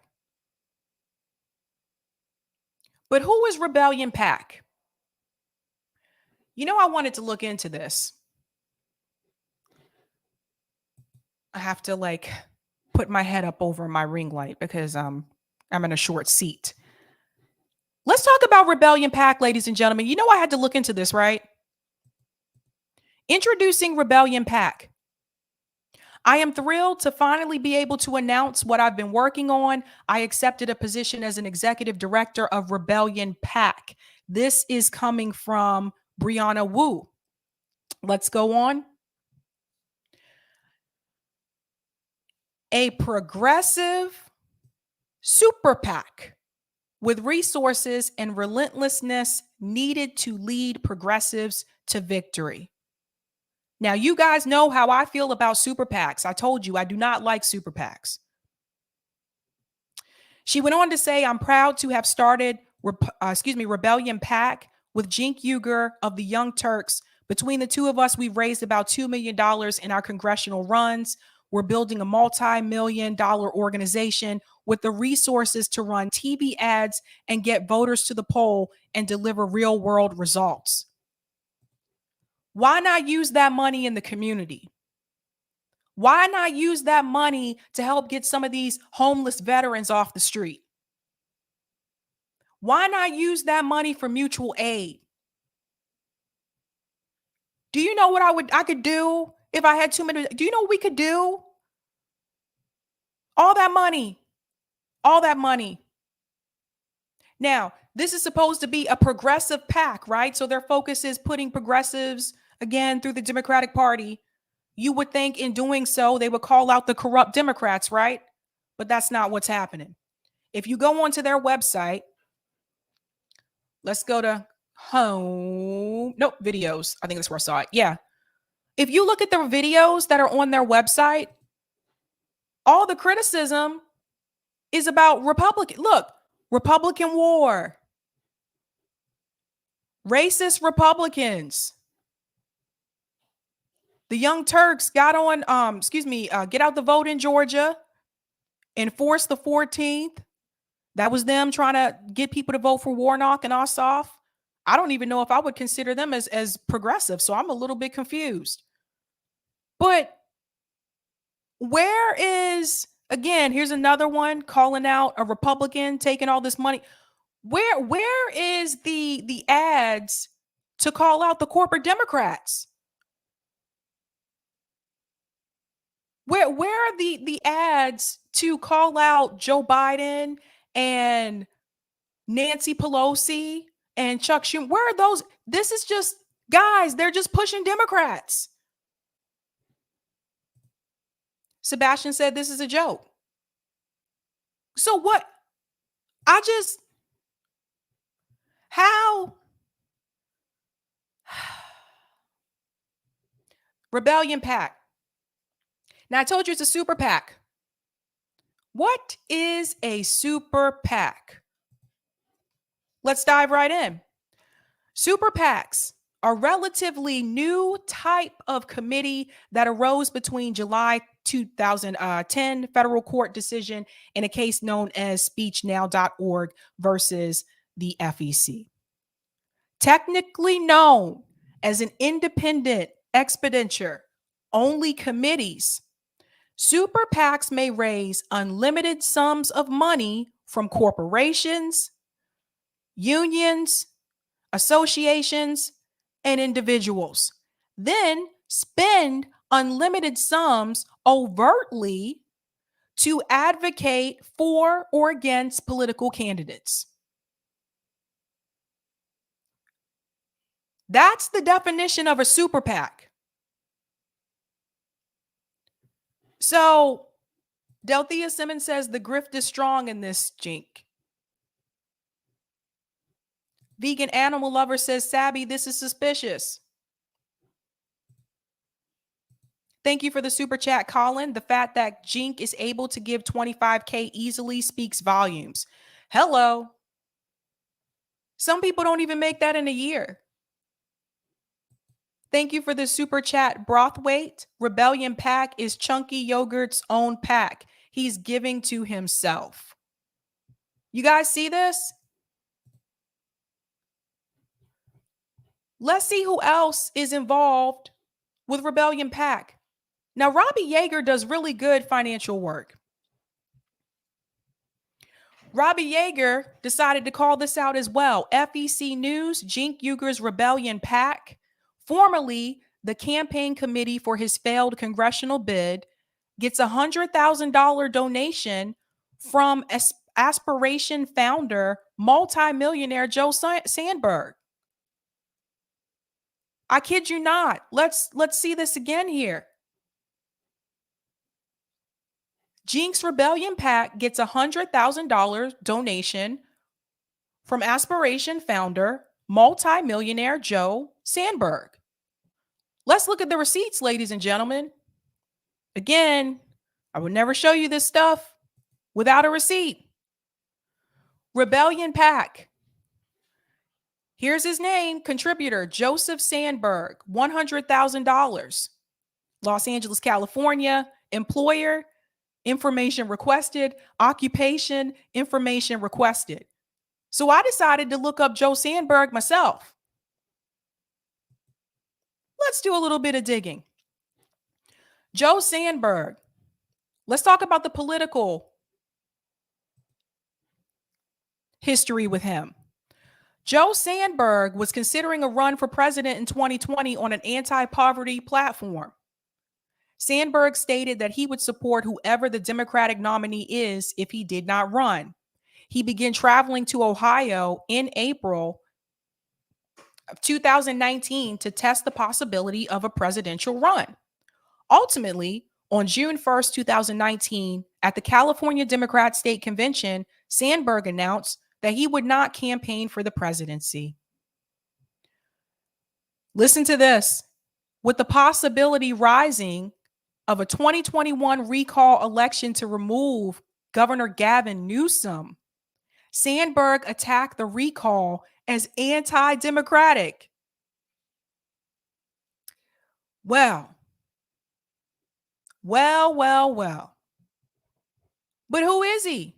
This is Joe Sandberg. He's an American entrepreneur and investor. He's the co-founder of Aspiration Inc., an online banking and investing firm, and an early investor in meal delivery service Blue Apron. He is also the founder of Cal EITC for Me, a California outreach program that helps low-income families claim the state and federal earned income tax credit. Why not just house those? Help house and clothe and feed those families. Look, I'm not saying that if you're wealthy, you can't support progressive politics. That is not what I'm saying. But this is suspect. The fact that Cenk just has $25,000 like that he can just throw into a pack.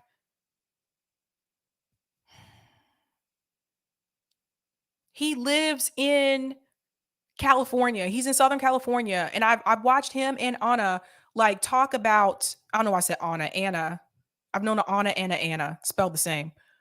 I've watched him talk about the homeless issue, the homeless crisis in Los Angeles, how there's just tents and tents of people. Why not take that $25,000 and help house people? Or better yet, why not take that $25,000, get a permit, and build low income housing units for someone? Why not do that? See, this is why, like,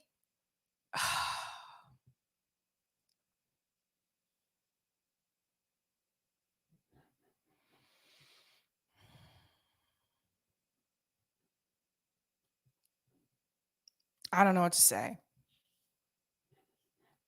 It's just like, this is why when people like, why you get on them for so hard, because they're not really trying to change anything. They're not really trying to change the material needs and conditions for people. They're not.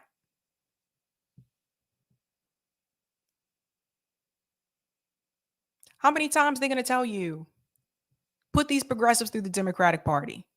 $25,000. When I think about what that money could have done.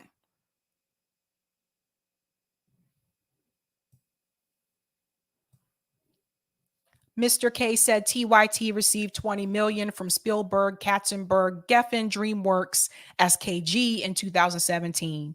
All these shows are on government support, so to speak. How much in 2025? I knew about the Katzenberg. Ashura sent me something recently. I didn't do a segment on it. I have this thing about doing like old news or what I consider to be old news.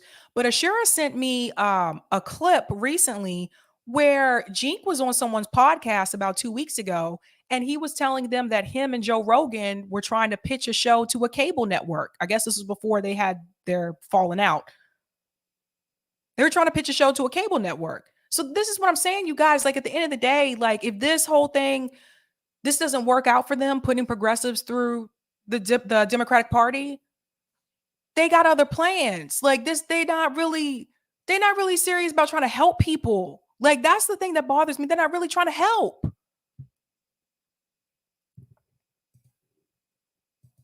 Hit that like button, guys. That really helps me with the algorithm. I forget to tell people that sometimes. I'm sorry. Delthea Simmons said TYT is where I first heard about Aspiration Bank. Oh, wow. I didn't know that. Interesting. Mr. K, dropping the receipts. The Wrap, Jeffrey Katzenberg's Winder Co. helps the Young Turks raise $20 million in funding veteran Hollywood mogul, raised $591.5 million for Winder Co. earlier this year. Brian Flood, August 8th, 2017. I don't know what that, maybe that's a title. All that money. Colin, thanks for the super chat. This explains why TYT push Aspiration on their show. So that's another thing. That's why you don't see me do this on here. There have been a couple of companies that have reached out and asked me if I would show their product on here. And every time I'm like, no. There's a catch with it. Every time. Nike reached out one time and I was like, first of all, how the hell did you find me? And two, no.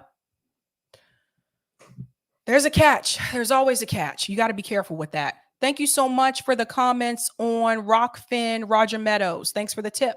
One way to change that graph is pass a federal law for voters to go completely around the state government and place initiatives directly on the ballot after a successful petition drive, so we can pass state law and add amendments to state constitutions by the same percentage needed when the legislature themselves refers to a legislative ballot initiative to its voters when they want us to ratify their amendment proposal so it can be added. Thank you for that. And thank you for this one as well. The state constitution, a constitutional justification can be state governments are violating the U.S. Constitution by preventing voters' realization of self-governance, epitomized by direct democracy, which can only be realized through the ballot initiative process. Biden's HHS Secretary, Becerra, said he's granting federal waivers to states who wish to pursue their own version of Medicare for All donations to push Medicare for All ballot initiatives, use mutual aid for signature gatherers. Well said. Well said. Let me come out. Turkey Day said, Nike finding Sabs interesting. Typical. That's quite a successful corporation. Sabs strikes like early Oprah, just in terms of the technical media social skills. Yeah, I don't know how the hell they found me.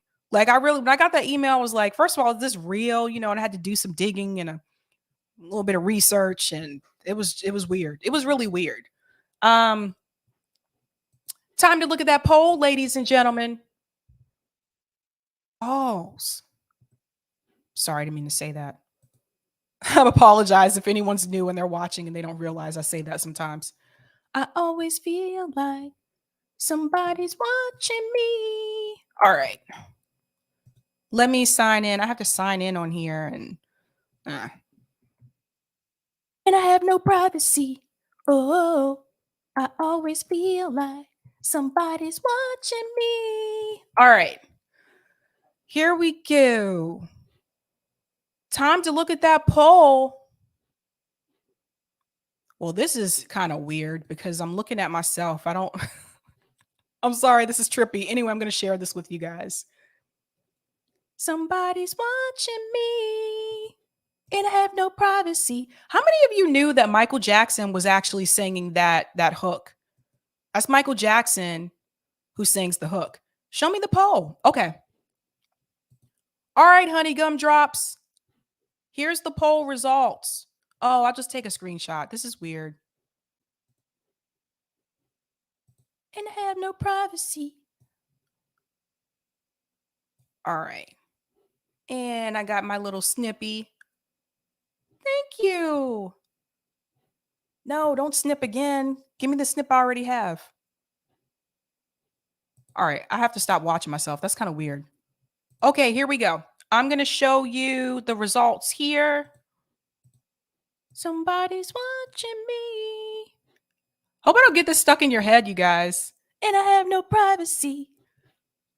All right, here we go. Whoops. I zoomed the wrong thing.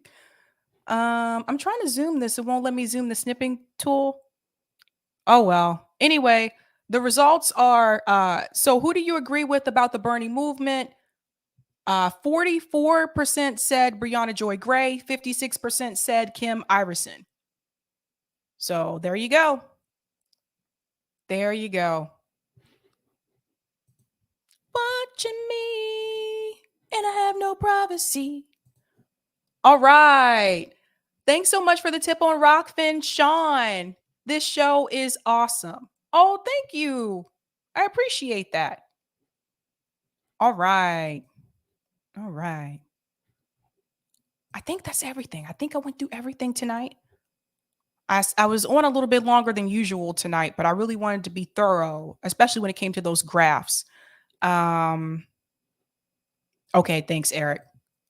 And then Delthea said, the grift is strong. I'm telling you, my grandpa is feeling his pocket being picked and he died back in 1936.